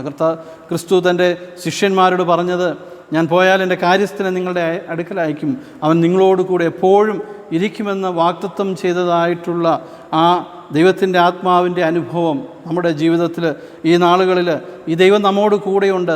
ഏത് അനുഭവങ്ങളിലൂടെ ഞാൻ നിങ്ങളും കടന്നു പോയാലും എന്നെ നടത്തുവാൻ കഴിയുന്ന ദൈവത്തിൻ്റെ ആത്മാവ് എന്നോട് കൂടെയുണ്ട് എന്ന് ചിന്തിപ്പാനായിട്ട് കഴിയണം. ഈ ദൈവത്തിൻ്റെ ആത്മാവ് എൻ്റെയും നിങ്ങളുടെയും ഉള്ളിൽ ഉണ്ട് എന്നുള്ള ബോധ്യം നമുക്കുണ്ടെങ്കിൽ ആത്മാവിൻ്റെ ഫലങ്ങളെ നമ്മുടെ ജീവിതത്തിൽ പുറപ്പെടുവിക്കുവാനായിട്ട് നമുക്ക് കഴിയും. മറ്റുള്ളവരോട് പക വെച്ചുകൊണ്ടിരിക്കുവാനോ, മറ്റുള്ളവരോട് സ്നേഹമില്ലാതെ ഇടപെടുവാനോ, മറ്റുള്ളവർക്ക് വേണ്ടി ചെയ്യുവാൻ കഴിയുന്നതിനെ ചെയ്യാതിരിക്കുവാനും ഒന്നും നമുക്ക് കഴിയുകയില്ല. അവിടെ സ്നേഹത്തിൻ്റെയും ദയയുടെയും പരോപകാരത്തിൻ്റെയും ഒക്കെ ഒരു വലിയ അനുഭവം, ആത്മാവിൻ്റെ അനുഭവം നമ്മുടെ ജീവിതത്തിൽ ഉണ്ടാകുമെന്നുള്ളത് നാം മറന്നു പോകരുത്. ഒടുവിലിവിടെ ഓർമ്മിപ്പിച്ചതുപോലെ ദാവീദിനെ പോലെ പ്രാർത്ഥിക്കുവാൻ എനിക്കും നിങ്ങൾക്കും കഴിയണം. ദൈവമേ, നിൻ്റെ ആത്മാവിനെ എന്നിൽ നിന്ന് എടുക്കുകയും അരുതേ എന്ന് ദാവീദ് പ്രാർത്ഥിച്ചതുപോലെ പ്രാർത്ഥിക്കുവാനായിട്ട് കഴിയണം. കാരണം നമ്മെ വഴി നടത്തുവാൻ ഈ ദൈവത്തിൻ്റെ ആത്മാവിന് മാത്രമേ സാധ്യമായിട്ട് തരുള്ളൂ. അതുകൊണ്ട് ഇവിടെ ദൈവം വാഗ്ദത്തം ചെയ്ത ഈ ആത്മാവിൻ്റെ അനുഭവങ്ങൾ നമ്മുടെ ജീവിതത്തിൽ ഈ നാളുകളിൽ ഉണ്ടാകുവാൻ ഇടയാകട്ടെ. ഈ ദൈവത്തിൻ്റെ ആത്മാവിൻ്റെ നടത്തിപ്പിൽ മുന്നോട്ട് ജീവിപ്പാൻ സർവശക്തനായ ദൈവം നമ്മെ സഹായിക്കട്ടെ. ഉയർത്തെഴുന്നേറ്റ് ഇന്നും പിതാവിൻ്റെ സന്നിധിയിൽ നമുക്ക് വേണ്ടി മധ്യസ്ഥനിക്കുന്നതായ കർത്താവിൻ്റെ ആ സാന്നിധ്യവും കൃപയും എപ്പോഴും അനുഭവിച്ചുകൊണ്ട് ഈ നാളുകളിൽ ജീവിപ്പാൻ നമുക്ക് സാധിക്കട്ടെ. അതിന് സർവശക്തനായ ദൈവം നമ്മെ ഇടയാക്കട്ടെ. ഈ വചനങ്ങളാൽ ദൈവം നമ്മെ അനുഗ്രഹിക്കട്ടെ. ഇപ്പോൾ പിതാവായ ദൈവത്തിനും പുത്രനായ ദൈവത്തിനും പരിശുദ്ധാത്മാവും ദൈവത്തിനും സകല ബഹുമാനവും മഹത്വവും കാലാവസ്ഥാനം കൂടാതെ ഉണ്ടായിരിക്കുമാറാകട്ടെ. ആമീൻ. നാം കേട്ടതായിട്ടുള്ള വചനത്തെ ഹൃദയത്തിൽ സ്വീകരിച്ചുകൊണ്ട് അപ്പോസ്തലിക വിശ്വാസ പ്രമാണം നമുക്ക് ചേർന്ന് ചൊല്ലാം.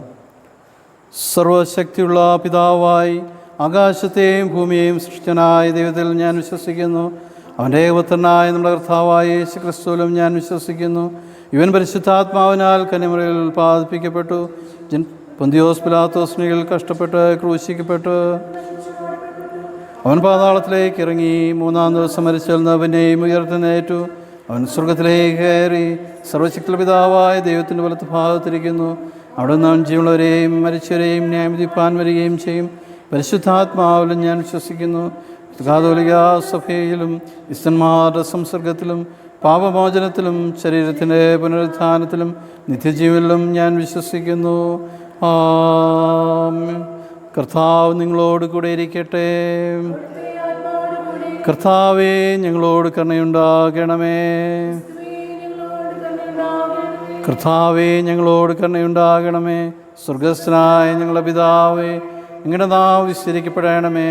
അങ്ങയുടെ രാജ്യം വരണമേ. അങ്ങയുടെ ഇഷ്ടം സ്വർഗത്തിലെ പോലെ ഭൂമിയിലുമാകണമേ. ഞങ്ങൾക്ക് ആവശ്യമുള്ള ആഹാരം ഞങ്ങൾക്ക് തരണമേ.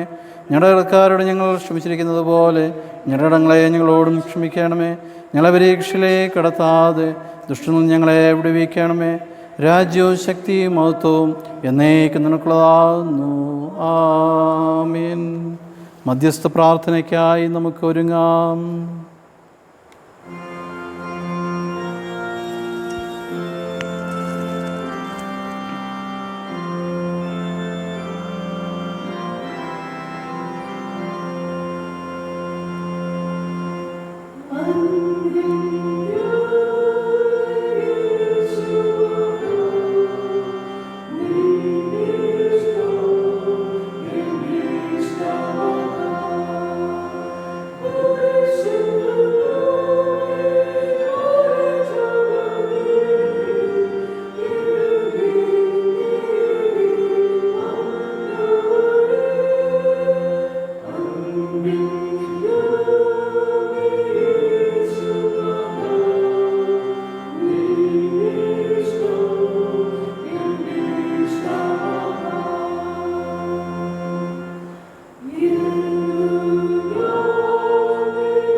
നമ്മുടെ ഹൃദയങ്ങളെ ദൈവസന്നിധിയിൽ നമുക്ക് പകരാം.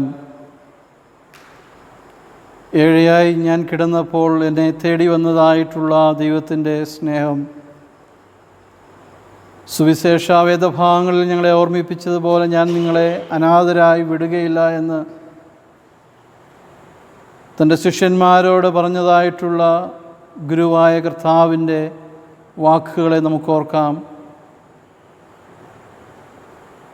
ഞാൻ പോയാൽ എൻ്റെ കാര്യസ്ഥനെ നിങ്ങളുടെ അടുക്കൽ അയക്കും, അവനെപ്പോഴും നിങ്ങളോട് കൂടെയിരിക്കുമെന്ന് തൻ്റെ ശിഷ്യന്മാരോട് വാഗ്ദത്തം ചെയ്തതായിട്ടുള്ള ക്രിസ്തുവിൻ്റെ വാക്കുകളെ നമുക്ക് ഓർക്കാം. യോവേൽ പ്രവാചകൻ്റെ പുസ്തകത്തിൽ രേഖപ്പെടുത്തിയിരിക്കുന്നത് പോലെ ജീവിതത്തിൽ നേടിയതൊക്കെയും നഷ്ടമാകുന്ന അനുഭവങ്ങൾ, ജീവിതത്തിൽ തകർച്ചകളുടെ നടുവിലൂടെ കടന്നു പോകുന്നതായിട്ടുള്ള സാഹചര്യത്തിലും നമ്മെ പുനഃസ്ഥാപിക്കുവാൻ, പുനർനിർമ്മിക്കുവാൻ, നമ്മെ വഴി നടത്തുവാൻ കഴിയുന്നവനായിട്ടുള്ള ദൈവത്തിൻ്റെ ആത്മാവ് എന്നിലും നിങ്ങളിലും എപ്പോഴും വസിക്കുന്നതിന് വേണ്ടി നമുക്ക് പ്രാർത്ഥിക്കാം. കർത്താവേ, ഞങ്ങളുടെ ജീവിതത്തിൽ ആത്മാവിൻ്റെ ഫലങ്ങളെ തെളിയിച്ച് കാണിക്കുവാൻ അവിടുന്ന് ഞങ്ങളെ സഹായിക്കണമേ. ദാവീദിനെ പോലെ എൻ്റെ ആത്മാവിനെ, കർത്താവേ, നിൻ്റെ ആത്മാവിനെ എന്നിൽ നിന്ന് എടുക്കുകയും അരുതേ എന്ന് ദൈവസന്നിധിയിൽ ഞങ്ങളും യാചിക്കുന്നു കർത്താവേ. കാരണം ഞങ്ങളുടെ മുന്നോട്ടുള്ള ജീവിതത്തിൻ്റെ യാത്രയിൽ ഞങ്ങളെ നടത്തുവാൻ, ഞങ്ങളെ വഴി നടത്തുവാൻ അങ്ങയുടെ ആത്മാവിൻ്റെ അനുഭവം ഞങ്ങളുടെ ജീവിതത്തിൽ ആവശ്യമാകുന്നുള്ള ബോധ്യം ഞങ്ങളുടെ ജീവിതത്തിൽ നൽകണമേ എന്ന ദൈവസന്നിധിയിൽ നമുക്ക് പ്രാർത്ഥിക്കാം. നാം ആരും ദൈവസന്നിധിയോട് ചേർന്ന് വരുവാൻ യോഗ്യതയുള്ളവരല്ല. വാക്കുകളിലും പ്രവൃത്തികളിലും ചിന്തകളിലും എല്ലാം കുറവുകൾ വന്നു പോയിട്ടുണ്ട്.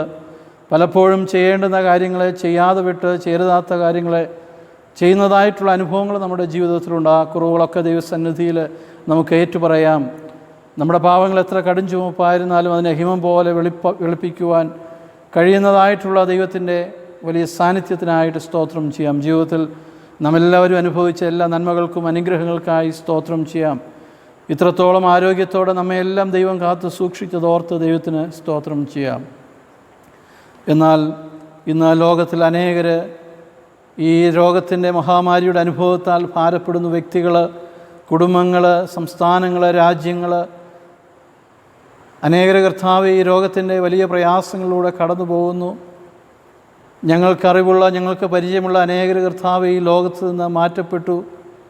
ഓരോ ദിവസവും കർത്താവ് രോഗികളുടെ എണ്ണം വർദ്ധിക്കുന്നതായിട്ടുള്ള ഈ സാഹചര്യത്തിൽ മരുഭൂമിയിൽ കർത്താവെ നീരുറവയെ നൽകിയവനായിട്ടുള്ള ദൈവം, മരുഭൂമിയിൽ കർത്താവെ മന്ന വർഷിപ്പിച്ചവനായിട്ടുള്ള ദൈവം, മരുഭൂമിയിൽ ഉണങ്ങിയ നിലത്തുകൂടെ തൻ്റെ ജനത്തെ നടത്തിയവനായിട്ടുള്ള ദൈവത്തിന്, ഈ ലോകം അസാധ്യമെന്ന് പറയുന്നതിനെ സാധ്യമാക്കുവാൻ കഴിയുന്ന ദൈവത്തിന് കർത്താവെ ഈ മഹാമാരിയുടെ അനുഭവങ്ങളിൽ നിന്ന് കർത്താവെ വ്യക്തികളെയും കുടുംബങ്ങളെയും ദേശങ്ങളെയും രാഷ്ട്രങ്ങളെയും വിടുവിക്കുവാൻ കഴിയുമെന്ന് കർത്താവെ ഞങ്ങളെ പൂർണ്ണമായിട്ട് വിശ്വസിക്കുന്നു. കർത്താവെ, ഞങ്ങളുടെ ആണിപ്പഴുതുകളാൽ മുറിഞ്ഞ കരങ്ങൾ കൊണ്ട് കർത്താവെ അവിടുന്ന് കർത്താവെ ഈ രോഗത്തിൻ്റെ അനുഭവത്തിൽ കഴിയുന്നവരെ അവിടുന്ന് തൊട്ട് സൗഖ്യമാക്കണമേ എന്ന് ഞങ്ങളെ ദൈവസന്നിധിയിൽ പ്രാർത്ഥിക്കുന്നു. കർത്താവെ, ഞങ്ങൾ ദോഷികളാകുന്നു, ഞങ്ങൾ പാപങ്ങളുള്ളവരാകുന്നു, പാപത്തിൻ്റെ അനുഭവത്തിൽ പലപ്പോഴും ജീവിക്കുന്നവരാകുന്നുവെങ്കിലും ഞങ്ങളെ കണ്ണുനീർ കണ്ട് കർത്താവെ മാറി നിൽക്കുന്ന ഒരു ദൈവമല്ല ഞങ്ങൾക്കുള്ളത്. ആ ദൈവത്തിൻ്റെ സാന്നിധ്യം ഞങ്ങളോട് കൂടെ ഇരുന്ന് ഈ വലിയ മഹാമാരിയുടെ അനുഭവത്തിൽ നിന്ന് ദേശത്തെയും രാജ്യത്തെയും ഒക്കെ വിടുവിക്കണമേ, വ്യക്തികളെയും കുടുംബങ്ങളെയും വിടുവിക്കണമേ എന്ന് നമുക്ക് പ്രാർത്ഥിക്കാം. പ്രത്യേകിച്ച് മെഡിക്കൽ ഫീൽഡിൽ പ്രവർത്തിക്കുന്നതായിട്ടുള്ള അനേകർ ഈ ഇന്ന് രോഗത്തിന് അടിമപ്പെടുന്ന അനുഭവങ്ങളിലേക്ക് കടന്നു പോകുന്നുണ്ട്. അവരെല്ലാം ദൈവസന്നിധിയിൽ ഓർത്ത് പ്രാർത്ഥിക്കാം. അവരെയൊക്കെ സൂക്ഷിച്ചുകൊള്ളണമേ എന്ന് നമുക്ക് ദൈവസന്നിധിയിൽ പ്രാർത്ഥിക്കാം. ഇതിനുവേണ്ടി അക്ഷീണം പ്രവർത്തിക്കുന്നതായിട്ടുള്ള അനേകരുണ്ട് കർത്താവെ. വിവിധ മേഖലകളിൽ പ്രവർത്തിക്കുന്ന അനേകരുണ്ട്. അവരെല്ലാം ദൈവസന്നിധിയിൽ ഓർത്തുകൊണ്ട് പ്രാർത്ഥിക്കാം. പ്രത്യേകിച്ച് അനേകർക്ക് ഈ നാളുകളിൽ ജോലി നഷ്ടപ്പെട്ടതായിട്ടുള്ള അനുഭവങ്ങളിലുണ്ട്.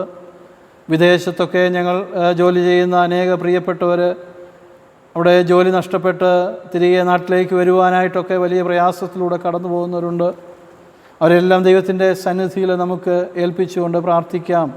വഴികളും വാതിലുകളും തുറക്കുന്നവനായിട്ടുള്ള ദൈവം അവരെയും സൂക്ഷിച്ചു കൊള്ളണമേ എന്ന് പ്രാർത്ഥിക്കാം. പ്രത്യേകിച്ച് നമ്മുടെ ഈ ദേശത്ത് നിന്ന് വിദൂരതയിലായിരിക്കുന്ന നമ്മുടെ മക്കളെയും നമ്മുടെ സഹോദരങ്ങളെയും മാതാപിതാക്കളെയും പ്രിയപ്പെട്ടവരെല്ലാം ദൈവസന്നിധിയിൽ ഓർത്തുകൊണ്ട് പ്രാർത്ഥിക്കാം.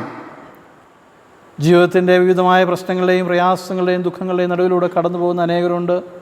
കുഞ്ഞുങ്ങളില്ലാതെ ഭാരപ്പെടുന്നവരെ ദൈവസന്നിധിയിൽ ഓർക്കാം. കുഞ്ഞുങ്ങളെക്കുറിച്ച് ഓർത്ത് ഭാരപ്പെടുന്ന അനേക മാതാപിതാക്കളുണ്ട്, അവരെ ദൈവസന്നിധിയിൽ ഓർത്ത് പ്രാർത്ഥിക്കാം. സമാധാനമില്ലാതെ ഭാരപ്പെടുന്ന അനേക ഭവനങ്ങളുണ്ട്, ആ ഭവനങ്ങളെ ദൈവസന്നിധിയിൽ ഓർത്ത് പ്രാർത്ഥിക്കാം. മദ്യപാനത്തിൻ്റെ പ്രയാസത്താൽ ഭാരപ്പെടുന്ന അനേക ഭവനങ്ങളുണ്ട്, ആ ഭവനങ്ങളെ ദൈവസന്നിധിയിൽ നമുക്ക് സമർപ്പിച്ചുകൊണ്ട് പ്രാർത്ഥിക്കാം. മറ്റുള്ളവരോട് തുറന്നു പറയുവാൻ കഴിയാത്ത ജീവിതത്തിൻ്റെ ഭാരങ്ങളിലൂടെ കടന്നു പോകുന്നവരുണ്ട്, അവരെല്ലാം ദൈവസന്നിധിയിൽ നമുക്ക് ഓർത്ത് പ്രാർത്ഥിക്കാം. നമ്മുടെ ഇടവയെ ദൈവസന്നിധിയിൽ ഓർക്കാം. ഓരോ വ്യക്തികളെയും കുടുംബങ്ങളെയും ദൈവസന്നിധിയിൽ ഓർത്ത് പ്രാർത്ഥിക്കാം. ഓരോരുത്തരെയും ദൈവമേ കൃപയോടെ വഴി നടത്തണമേ എന്ന് നമുക്ക് പ്രാർത്ഥിക്കാം. പ്രത്യേകിച്ച് ഈ നാളുകളിൽ പിറന്നാൾ ആഘോഷിക്കുന്ന പ്രിയപ്പെട്ടവരെ ദൈവസന്നിധിയിൽ ഓർക്കാം. വിവാഹ വാർഷികം ആഘോഷിക്കുന്ന പ്രിയപ്പെട്ടവരെ ദൈവസന്നിധിയിൽ ഓർക്കാം. ഒരു വർഷം കൂടെ വ്യക്തികളായും കുടുംബങ്ങളായിട്ടൊക്കെ ജീവിപ്പാൻ കർത്താവരെ സഹായിച്ചതോർത്ത് സ്തോത്രം ചെയ്യാൻ. പുതിയ വർഷം അനുഗ്രഹത്തിൻ്റെ വർഷമാക്കി തീർക്കണമേ എന്ന് നമുക്ക് പ്രാർത്ഥിക്കാം. വേർപാടിൻ്റെ ദുഃഖത്തിൽ കഴിയുന്ന ഭവനങ്ങളുണ്ട്, ആ ഭവനങ്ങളെ ദൈവസന്നിധിയിൽ നമുക്ക് ഓർത്തുകൊണ്ട് പ്രാർത്ഥിക്കാം. നമ്മുടെ ഇടവയുടെ ചെറുതും വലുതുമായിട്ടുള്ള ആവശ്യങ്ങളെല്ലാം ദൈവത്തിൻ്റെ കരങ്ങളിൽ സമർപ്പിക്കാം. കർത്താവിൻ്റെ സാന്നിധ്യവും കൃപയും എപ്പോഴും കൂടെയിരിക്കുന്നതിന് വേണ്ടി പ്രാർത്ഥിക്കാം. ദേശത്തുള്ള എല്ലാ സഭകളെയും സഭാപ്രവർത്തകരെയും സഭാ മേൽധ്യക്ഷന്മാരെയും മറ്റെല്ലാ പ്രവർത്തകരെയും ദൈവസന്നിധിയിൽ ഓർത്തുകൊണ്ട് പ്രാർത്ഥിക്കാം. അങ്ങയുടെ നാമം മഹത്വത്തിനു വേണ്ടി പ്രവർത്തിപ്പാൻ ഓരോ വ്യക്തികളെയും സഭകളെയും അതിന് നേതൃത്വം നൽകുന്നവരെല്ലാം സഹായിക്കുന്നതിന് വേണ്ടി നമുക്ക് പ്രാർത്ഥിക്കാം. വ്യക്തിപരമായ നമ്മുടെ ആവശ്യങ്ങളെ ഒരു നിമിഷം ദൈവത്തിൻ്റെ കരങ്ങളിൽ നമുക്ക് സമർപ്പിക്കാം. നമ്മെ തന്നെ പൂർണ്ണമായി ദൈവത്തിൻ്റെ സന്നിധിയിൽ വിനയപ്പെടുത്തിക്കൊണ്ട് നമ്മുടെ ആവശ്യങ്ങളെ ദൈവത്തിൻ്റെ സന്നിധിയിൽ സമർപ്പിച്ചുകൊണ്ട് ഒരു നിമിഷം ശാന്തമായിട്ട് നമുക്ക് പ്രാർത്ഥിക്കാം.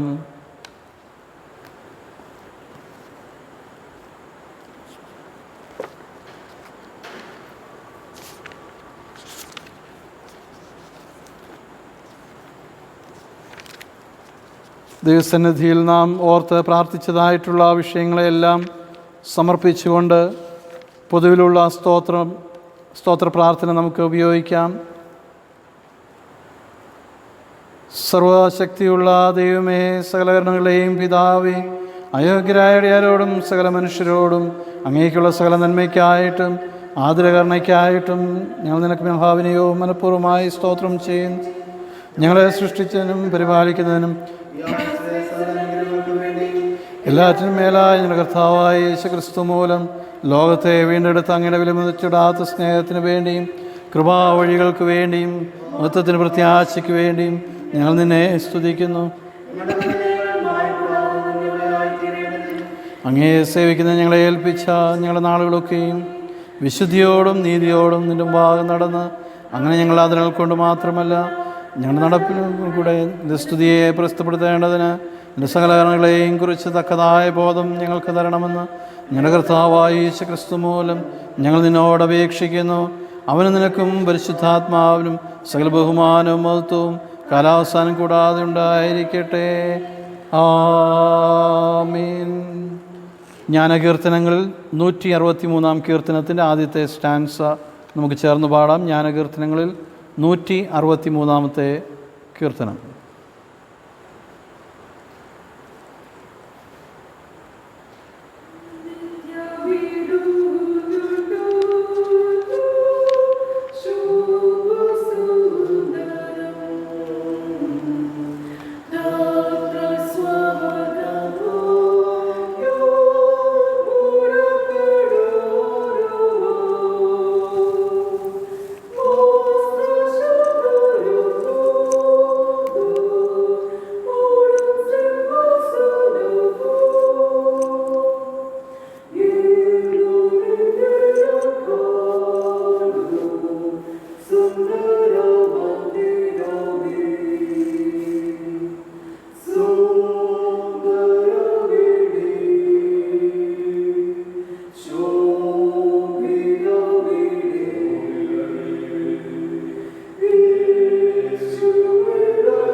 നമുക്ക് പ്രാർത്ഥിക്കാം. സ്നേഹവാനും കാരുണ്യവാനുമാവുന്ന ഞങ്ങളുടെ സ്വർഗ്ഗസ്ഥ പിതാവേ, ഒരു വിശുദ്ധ ദിവസം കൂടെ ഞങ്ങളുടെ ജീവിതത്തിൽ ദാനമായി നൽകിയതോർത്ത് സ്തോത്രം ചെയ്യുന്നു. ഒരുമിച്ച് പാടുവാനും പ്രാർത്ഥിക്കുവാനും അങ്ങയുടെ വചനത്തെ വായിച്ച് കേൾപ്പാനും വചനത്തെ ധ്യാനിപ്പാനും ഒക്കെ ഞങ്ങൾക്ക് തന്ന അവസരത്തിനായിട്ട് സ്തോത്രം ചെയ്യുന്നു. കർത്താവേ, വിശുദ്ധ ആരാധനയുടെ അനുഭവങ്ങളിലൂടെ കർത്താവേ, ദൈവത്തിൻ്റെ ആത്മാവ് ഞങ്ങളുടെ ഉള്ളിൽ വസിക്കുന്ന അനുഭവത്തിലൂടെയും ജീവിപ്പാൻ കർത്താവെ അവിടുന്ന് ഞങ്ങളെ സഹായിക്കണമേ എന്ന് പ്രാർത്ഥിക്കുന്നു. ആത്മാവിൻ്റെ ഫലങ്ങളെ ഞങ്ങളുടെ ജീവിതത്തിൽ കർത്താവെ ഈ നാളുകളിൽ തെളിയിച്ച് കാണിപ്പാൻ ആവശ്യമാകുന്ന ദൈവീയ കൃപ ഞങ്ങൾക്ക് നൽകണമേ എന്ന് പ്രാർത്ഥിക്കുന്നത്. കർത്താവെ, സ്വതവേ ഞങ്ങൾക്ക് സാധ്യമല്ല. ദൈവത്തിൻ്റെ ആത്മാവ് ഞങ്ങളിൽ വസിക്കുന്നുവെങ്കിൽ മാത്രമേ കർത്താവെ ആത്മാവിൻ്റെ ഫലങ്ങളെ യഥാർത്ഥമായി പുറപ്പെടുവിക്കുവാൻ കഴിയൂ എന്നുള്ള ബോധ്യത്തോടുകൂടെ ദൈവത്തോട് ചേർന്ന് ജീവിപ്പാൻ ഈ നാളുകളിൽ ഞങ്ങളെ അവിടെ നിന്ന് സഹായിക്കണമേ എന്ന് പ്രാർത്ഥിക്കുന്നു. ഈ ആരാധനയിലുടനീളം വ്യാപരിച്ച ദൈവകൃപയ്ക്കായി സ്തോത്രം. ശുശ്രൂഷയിൽ വന്നുപോയ ക്രൂവളെ അടിയങ്ങളോടും ക്ഷമിക്കണമേ. ഈ ശുശ്രൂഷയിൽ പങ്കെടുക്കുന്ന എല്ലാവരും കർത്താവെ അനുഗ്രഹിക്കപ്പെടുവാൻ കർത്താവെ അവിടെ നിന്ന് സഹായിക്കണമേ എന്ന് പ്രാർത്ഥിക്കുന്നു. സകലവും ഞങ്ങൾക്ക് വേണ്ടി കാൽവരി ക്രൂശിൽ യാഗമായി തീർന്ന് ഉയർത്തെഴുന്നേറ്റെന്നും ഞങ്ങൾക്ക് വേണ്ടി ജീവിക്കുന്ന യേശു ക്രിസ്തുവിൻ്റെ നാമത്തിൽ താഴ്മയുടെ അടിയങ്ങൾ വിളിച്ചപേക്ഷിക്കുന്നു. ദയ തോന്നി കേൾക്കുമാറാകണമേ. ആമീൻ. കർത്താവ് നിങ്ങളെ അനുഗ്രഹിച്ച് കാക്കുമാറാകട്ടെ. കർത്താവ് തിരുമുഖം നിങ്ങളുടെ മേൽ ഉയർത്തി പ്രകാശിപ്പിച്ച് നിങ്ങൾക്ക് കൃപയുള്ളവനാകട്ടെ. കർത്താവ് തിരുമുഖം നിങ്ങളുടെ മേൽ ഉയർത്തി നിങ്ങൾക്ക് സമാധാനം തരുമാറാകട്ടെ. ഇങ്ങനെ പിതാവും പുത്രനും പരിശുദ്ധാത്മാവും ത്രിയേക ദൈവത്തിൻ്റെ അനുഗ്രഹങ്ങളും വാഴ്വുകളും നമ്മെല്ലാവരോടും കൂടെ ഇന്നും എന്നേക്കും കാലാവസ്ഥാനം കൂടാതെ ഇരിക്കുമാറാകട്ടെ. ആമീൻ. ദൈവത്തിൻ്റെ പരിശുദ്ധ നാമം വാഴ്ത്തപ്പെടുമാറാകട്ടെ. നമുക്ക് ഒരുമിച്ച് ദൈവത്തെ ആരാധിക്കുവാൻ ഈ ക്രമീകരണത്തിലൂടെയൊക്കെ സാധിക്കുന്നത് ഓർത്ത് ദൈവത്തിന് നമുക്ക് സ്തോത്രം ചെയ്യാം. നാം ആയിരിക്കുന്ന ഇടങ്ങളിൽ ദൈവത്തോട് ചേർന്ന് ജീവിപ്പാൻ നമുക്ക് സാധിക്കട്ടെ. ദൈവവചനത്തിൽ ഓർപ്പിച്ചതുപോലെ ആത്മാവിൻ്റെ ഫലങ്ങളെ നമ്മുടെ ജീവിതത്തിൽ പുറപ്പെടുവിക്കുവാൻ ആ ദൈവത്തിൻ്റെ സാന്നിധ്യം എപ്പോഴും നമ്മോടുകൂടെ വസിക്കുന്നുവെങ്കിൽ മാത്രമേ സാധ്യമായിട്ട് തീരുള്ളൂ. അതുകൊണ്ട് നാം ആയിരിക്കുന്ന ഇടങ്ങളിൽ ആവശ്യത്തിലിരിക്കുന്ന അനേക പ്രിയപ്പെട്ടവർ നമുക്കുണ്ട്. അവരെ കരുതുവാനായിട്ട് ഈ നാളുകളിൽ നമ്മൾ എല്ലാവരും ശ്രമിക്കണം. അതോടൊപ്പം തന്നെ സഭയുടേതായ കാര്യങ്ങളൊക്കെ മുന്നോട്ട് കൊണ്ടുപോകേണ്ടത് ആവശ്യമാണ്. കഴിഞ്ഞ 2 മാസങ്ങളായിട്ട് നമുക്ക് ഒരുമിച്ച് കൂടി വരുവാനായിട്ട് സാധ്യമായിട്ട് തീർന്നിട്ടില്ല. സഭയുടേതായ കാര്യങ്ങളൊക്കെ നമ്മൾ മുന്നോട്ട് കൊണ്ടുപോകേണ്ടതായിട്ട് ഉള്ള ആവശ്യങ്ങളും കാര്യങ്ങളുമുണ്ട്. അതിലെല്ലാം നിങ്ങളുടെ പ്രാർത്ഥനയും സഹകരണവും ഉണ്ടാകണം. എത്രയും വേഗത്തിൽ നമുക്ക് ഒരുമിച്ച് ദൈവത്തെ ആരാധിപ്പാൻ സാധ്യമായി തീരട്ടെ എന്ന് ആഗ്രഹിക്കുകയും പ്രാർത്ഥിക്കുകയും ചെയ്യുന്നു. നമ്മായിരിക്കുന്ന ഇടങ്ങളിൽ ദൈവം നമ്മെ എല്ലാവരെയും അനുഗ്രഹിക്കട്ടെ. ഈ ആരാധനയിൽ പങ്കുചേർന്ന നിങ്ങളെല്ലാവരെയും തുടർന്നും ദൈവം അനുഗ്രഹിക്കട്ടെ. Thank you. God bless you all.